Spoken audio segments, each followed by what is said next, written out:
Hello, welcome to my channel. Today we're looking into the disappearance of Rima Danette Traxler.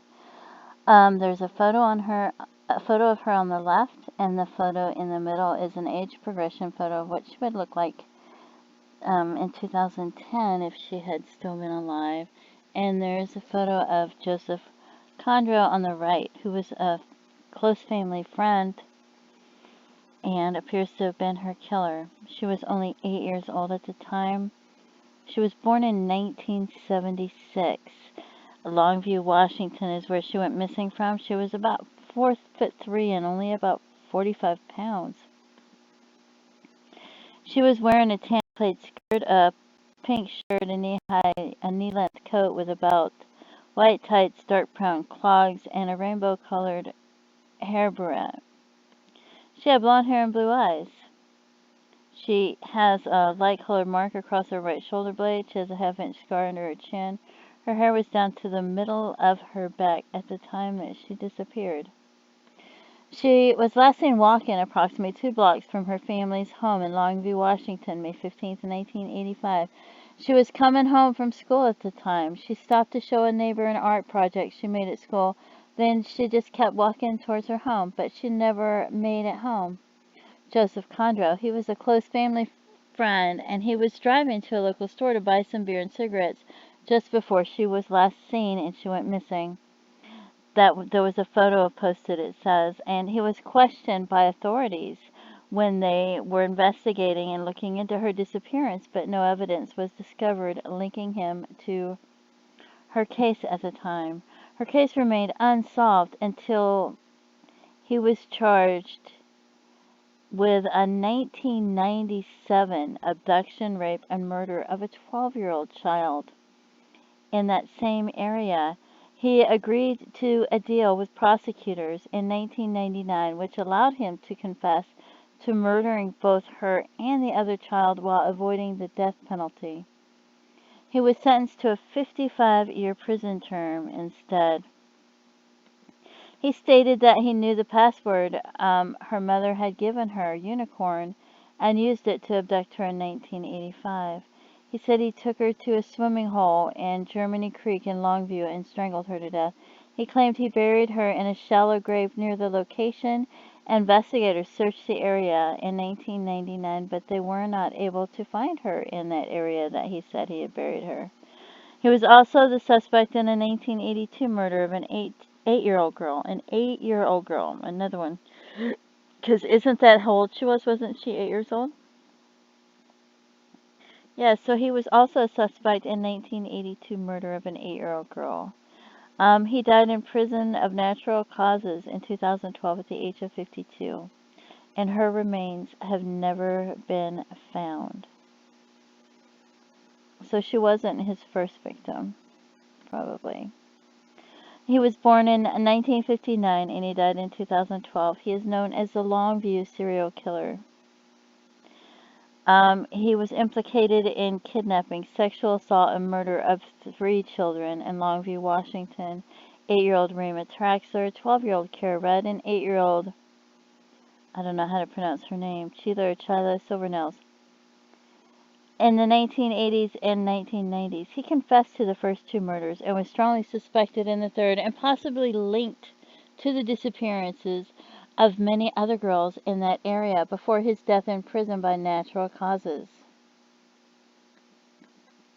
He was born May 19, 1959, Marquette, Michigan, to a Chippewa mother with 6 children. He was adopted at birth by John and Eleanor Kondro, who raised him in Iron River, Michigan, before the family moved to Castle Rock, Washington. He attended a Catholic school. As he would later admit to police, he showed disturbing psychopathic tendencies from an early age, including engaging in frequent fights with other children, killing animals, including neighborhood pets, wielding a knife, and drinking alcohol as early as age 7. Kondro would subsequently elaborate on these early signs of psychopathy by explaining in detail his lack of empathy and violent desires, comparing himself to an alligator lying in wait, coming up occasionally to feed. He also admitted to molesting young girls while still a child himself, developing fantasies about murder as he grew, and began He had a lengthy criminal record, including auto and petty theft, drunk driving, domestic abuse, drug dealing, and forgery. He had several children, but he couldn't care for them because it says partly because he had a drug addiction and he was always, he was in trouble with the law. So then it talks about the disappearance in the 1980s. Authorities were baffled by the unexplained disappearances of several young girls in southwestern Washington. Among these was Charlotte Silvernails of Kalama, who vanished in 1982 on her way to catching a school bus. Her nude body was found the day after her disappearance. She had been raped and strangled. Kondro had dated Silvernail's mother, but he was not initially suspected in the crime. On May 15, 1985, Rima Traxler, a third grader at St. Helens Elementary School in Longview, went missing. She had been a well-behaved and academically successful child with little in the way of conflicts or behavioral issues, so the community suspected she had become a kidnap victim rather than a runaway. However, there was little trace of exactly when or how she disappeared. Kondro had been friends with her parents and was apparently drinking beer with her stepfather on the day she went missing. He was questioned by police but not named a person of interest in the case. Kara Rudd. On November 21st, 1996, 12-year-old Kara Rudd vanished after entering a car on the grounds of her middle school in Monticello. As with the Traxler case, Rudd had been a popular girl with no behavioral issues and was not suspected as a runaway. Again, there was a connection to Joseph Kondro, but this time the suspicions were more concrete. Kondro had been a childhood friend of Kara's mother, was known to the victim herself, and had frequently stayed in the family's garage before being evicted due to his chronic drinking issues. Kondro was seen with lacerations on his skin that he could not explain shortly after she disappeared, suggested of scratches from a girl's long nails acquired in a struggle.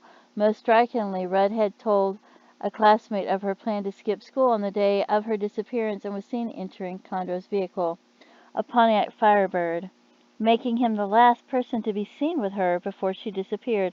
Authorities still lacked sufficient evidence to make an arrest, but after a fruitless 6-week search, local detective Scott McDaniel decided to inspect the Mount Solo area near the Columbia River, which Kondro was known to frequent. There, police found Rudd's body inside an abandoned Volkswagen. She had been raped and strangled. The car allowed the preservation of critical forensic evidence, and DNA samples from the crime scene matched Kondro, who was arrested for her murder. After interrogation, Kondro admitted that he had taken Rudd to a swimming hole in Germany Creek and then to an abandoned house near the Columbia River where he had raped and strangled her. To avoid the death penalty, Kondro and his attorneys struck a deal with prosecutors in which he confessed to the murder of Traxler more than a decade before. Kondro explained that he was already known and liked by the Traxler family, and he was able to trick the girl into getting into his vehicle by mentioning the word unicorn, a safety password taught to her by her parents, and which he had learned from her stepfather. He raped, bludgeoned, and strangled Traxler at Germany Creek, burying her beside a tree. By the terms of the plea deal, he was sentenced to 55 years in prison at the Washington State Penitentiary in Walla Walla. Because of his violent tendencies and criminal records, authorities strongly suspect he had been involved in the unexplained disappearances of other preteen girls throughout the region besides Traxler and Rudd. They were especially convinced of Kondro's role in Silvernail's disappearance in 1982, given the striking similarities in modus operandi between her case and those of the other girls, the location of the crime, and the fact that Kondro had dated Silvernail's mother. Detectives planned to question him further about the other unsolved disappearances, but he balked at discussing them due to the concerns about a capital punishment imposition. Kondro died in prison of liver disease, likely related to hepatitis C infection.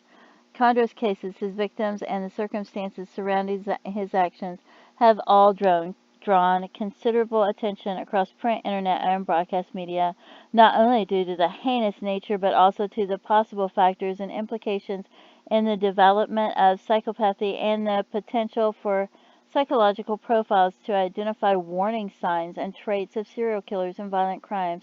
Such criminal profiles can be used to identify criminals at high risk becoming violent offenders.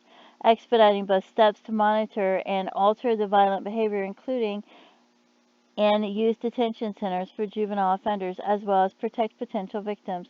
Kondro exhibited many of the classical traits of psychopathy from a young age, including a short temper, an ease of anger, poor impulse control, frequent fighting with other kids, physical roughness, wanton killing of animals, and early substance abuse, admitting to drinking before the age of 10. Um, However, he later also showed many of the baffling and seeming contradictory qualities of criminals with antisocial personality disorder, and despite some differences in physical appearance, public persona, and the MO of his crimes, he had many such traits in common with serial killer Ted Bundy. Like Bundy, despite his personal instability and tendency to crime and violence, Kondro was able to come off as quite charming and personable.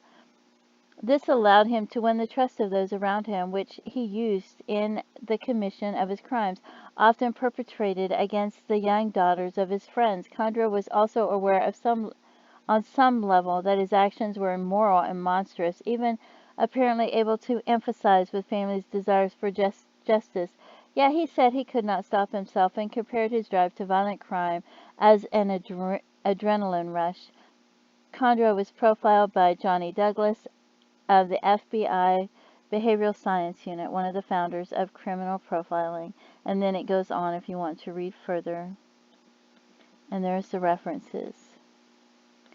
So, and that's my video for today. Don't forget to pray for the families and everyone that's been hurt by her disappearance and the other disappearances, and investigators. And thank you so much for tuning in. Have a great day. Bye-bye.